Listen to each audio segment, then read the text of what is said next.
Hey y'all, welcome back to Right at the Wire. Today we're going to be looking at the Tampa Derby and a look at Tapit Trice and a graded stakes, and we'll see what he's up against. So let's take a look at the contenders. Okay, the Tampa Bay Derby is a derby prep for 3-year-olds run at a mile and a 16th. It's the exact same configuration that there was for the Sam F. Davis, so there's no built-in impediments.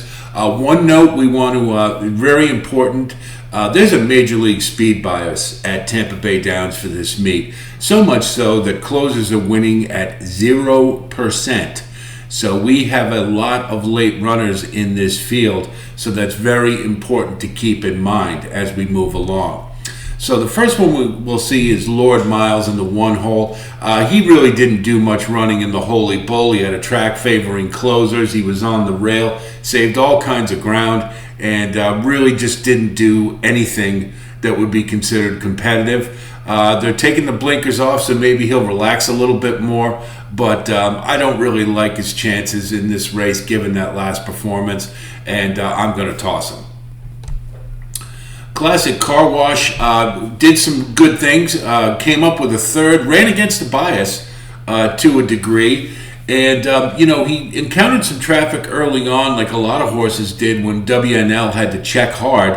And he got knocked off his momentum a little bit, yet he was able to re-rally and get into third. So, as we noted, with the speed bias, you had a lot of early runners still in the race. To get up third from where he was is a pretty good indication that there's some ability here. I would have liked to have seen a higher buyer speed number for sure. But they all came up pretty light, and I think with another move forward, this one can be competitive, and I think you use them. Classic Legacy is another one that of Bill Mott's, came first off the layoff, and we were kind of thinking we'd get a duplicate of Rocket Can's performance as well as Shadow Dragon in the Holy Bull. This one he did improve. He got his career high buyer, and you can see he's still continuing to progress that way.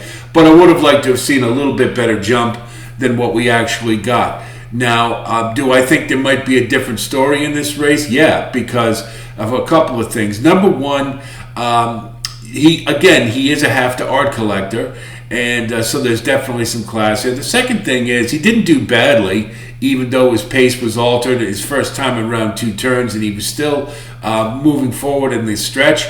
So I think that this one can definitely move forward, and with Bill Mott as his trainee, I think that's highly likely. How much remains to be seen, but you gotta love the fact that Mott reached out to get Irad Ortiz and replace Junior Alvarado, who's his A rider and has done a lot of good things with. So he must be expecting something special coming up, and I think it's a good bet that he's going to have this one more forwardly placed, given his inside position. And I think he's one you definitely want to use, and hopefully you'll get a price. And there is a potential that he could just steal this one. Groveland is another one. I liked what he did in the Sam F. Davis. I mean, yes, he only got a 75, but if you look back at that race, first of all, he was the only one who stayed on who was up near a hot pace that Zydeco set. Second thing is, on the backstretch, he tried to make a move to get by Zydeco. Zydeco shut him off, and he had to tap on the brakes. So that compromised his momentum, yet he was able to re-rally and stay in the race and still came up with second. So I think all those are really good signs that this one has some quality, and I expect a good race to this one coming up. He's a big horse, so I think traffic won't be an issue for him. That's always a positive when that might be an issue. So I like Groveland, and I think because he's going to be up near the lead, I think he's a definite use, and he's a possible win candidate under the right circumstances. Mikey Bananas hasn't really shown that he's in the same class level with these. He's had a couple of stakes races that didn't really turn into very much. Granted, one was on turf and one was on synthetic. But I think it's a good indication that he's really not in the class of horses here, particularly when you consider, as a three-year-old, he's run 3 straight races. Yes, he's improved in each of them, but he was no match for Kings Barnes in the last race, and Kings Barnes is pretty good. There's no real, Tapit Trice is definitely the only one who's in that class in this race, but I just don't think this one is good enough, and particularly the fact that he's likely to come from behind, which is not where you want to be in this race. He's a toss for me. Only way I'd use him is for a minor share, and I got to have big time odds to do so. So we come to the favorite, Tapit Trice in the 6th hole. His pedigree screams 2 turns by Pulpit or Tapit on top, Dunkirk on the bottom. He's definitely demonstrated that he has quality. He's improved with every start. But let's take a deeper dive, and maybe we'll see some things that perhaps aren't as promising for him right now. Number one, all his races have been around 1 turn. Those are all 1-turn miles. He has excelled in all of them for sure. The last race against Shezza Kid was pretty impressive. I mean, he won for fun. He just, blew him away. But he continues to break slowly. Now, not poorly, but slowly. And I think he's leaning against the back of the gate. So he's automatically at a disadvantage because he's spotting the field a couple of lengths. So that's a problem, particularly when you consider the speed bias of this track. So I think he's at a major disadvantage in that regard. Excuse me. The track really isn't setting up well for him. So that's, unless they can get him to break a little better in this race, he's compromised. The second thing is, one of the things that they do with him is they swing him out wide to keep him out of traffic and let him gather himself and get his big stride going. Now, I'm not comparing him to, but that's exactly what they used to do with Secretariat early in his career. He is no Secretariat, but it was sort of the same thing. So you got to wonder what happens, given the fact that there's outside speed that is going to be shuffling over to get to the rail, that if perhaps that pushes this one back and he gets into traffic. He's never encountered it, and he's never dealt with kickback. So we don't know if he can handle it. He very well may, but it's something to consider when you're looking at this horse and how you want to use him. The other thing is he's by Tapit, and as we've seen this year with Fort Bragg and Tapit's Conquest, maturity is always something you have to think about. So we don't. This one seems a little further along, and definitely has a world of talent. And he, on talent alone, he should win this race easily. But there's a couple of things working against him, and at a really short price, which you're going to get, especially in a 13-horse field. I think maybe you got to look to try to beat him. And I think this is the kind of race that everybody's going to say afterwards, if he doesn't win, well, he's not as good as we thought. No, he's pretty good. It's just this is the type of scenario that's not favorable to him. So let's just keep that in mind. And if he does win, it's all the more impressive. Freedom Road to me looks like a sprint closer, and as we've noted, coming from behind is not where you want to be in this race.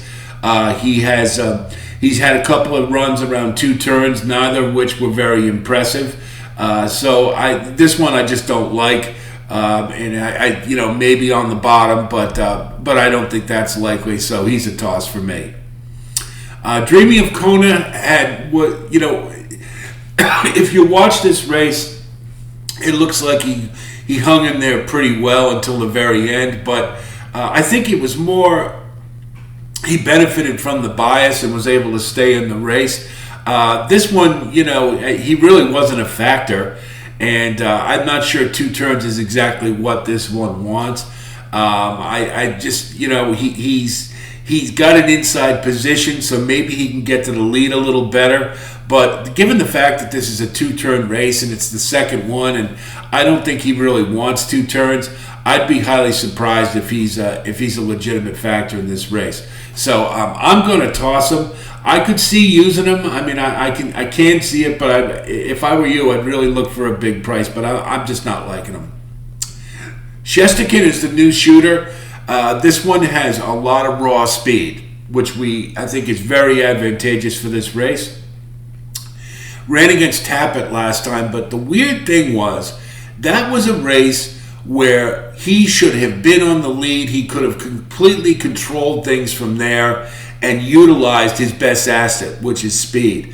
Yet, Iran Ortiz took him back and rated him, and it was really puzzling because it went against everything that this horse is built for.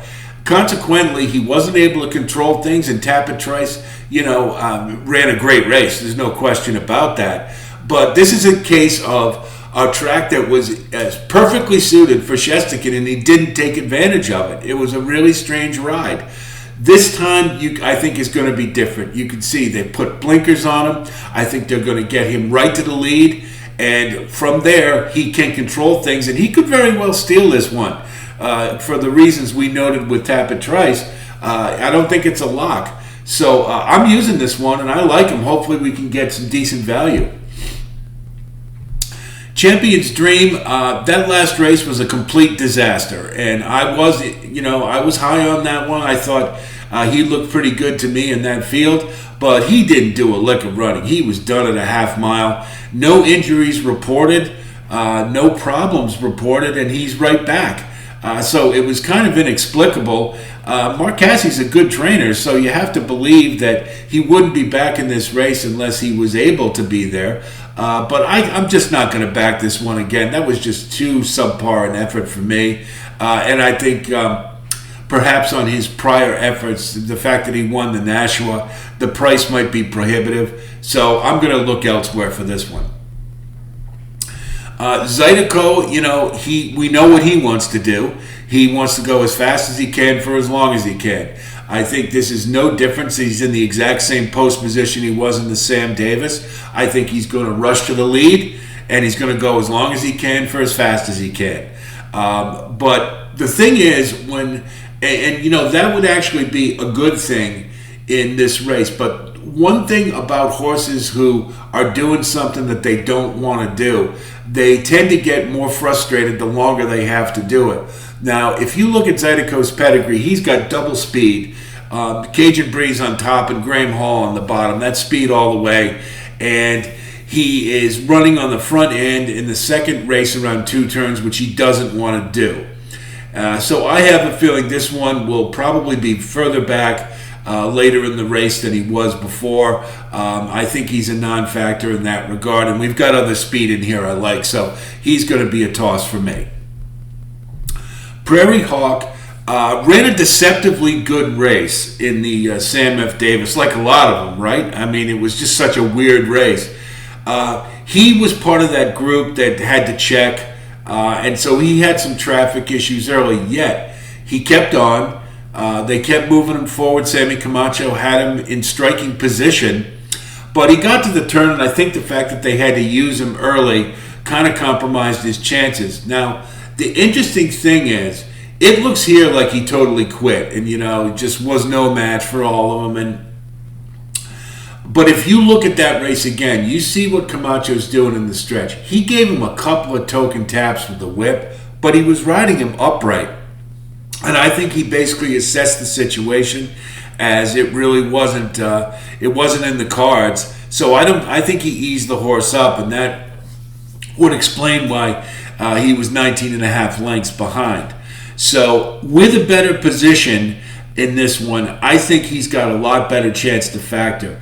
And I think the fact that Zydeco is going to be gunned to get to the lead is really going to benefit Prairie Hawk, because if you remember in the Sam F. Davis, Litigate was in the 11 hole right next to Zydeco, and as soon as he leapt up, it opened up all kinds of options for Litigate. He was able to get exactly where he wanted to. Prairie Hawk, I think, is going to do the exact same thing, and I think he'll be in good position. And if he takes another move forward, I think he's a win candidate. So I definitely like his chances for the reasons stated, particularly when you consider the bias. So if he gets up near the lead, I think he's going to be there in the end, and I'm using him. So let's take a look and see what our top 5 looks like. So our top 5 for the Tampa Bay Derby are number 1, Tapit Trice. There's no denying his talent. He towers over this field, but there are some things built into this race that may prove to be compromising for his chances of winning this race. So I think the price is going to be prohibitive, and I think there's some definite ways you can beat this horse. Number 2 is Groveland. For the reasons stated, I think he's going to be up near the lead, And I think if he keeps on with a move forward, he's a definite contender in this race. Number 3 is Classic Legacy. With a Rod Ortiz on him, I think it's pretty certain that he's going to get a really nice ride. I think he's going to be more forwardly placed. And if he takes a move forward, I think he's a competitor in this race. Number 4 is Prairie Hawk. Granted, he is in the 13 hole, but as we stated, I think he's going to be able to get up near the lead where he wanted to be last time. And from there, if he takes a move forward, I think he's a definite competitor. Number 5 is Classic Car Wash. I'm not as confident that he will be as forwardly placed as the others, but I think that he has demonstrated that there's some ability there. And again, with another step forward, I think he's a factor in this race. So that's a look at the Tampa Bay Derby. I think there's a lot of great betting opportunities here for the reasons we stated, and the short price on Tapit Trice really gives you some impetus to try to beat him. Hope you liked what you saw here, and if you did, please like and subscribe as always. And I wish you the best of luck with your wagers, and I'll talk to you soon.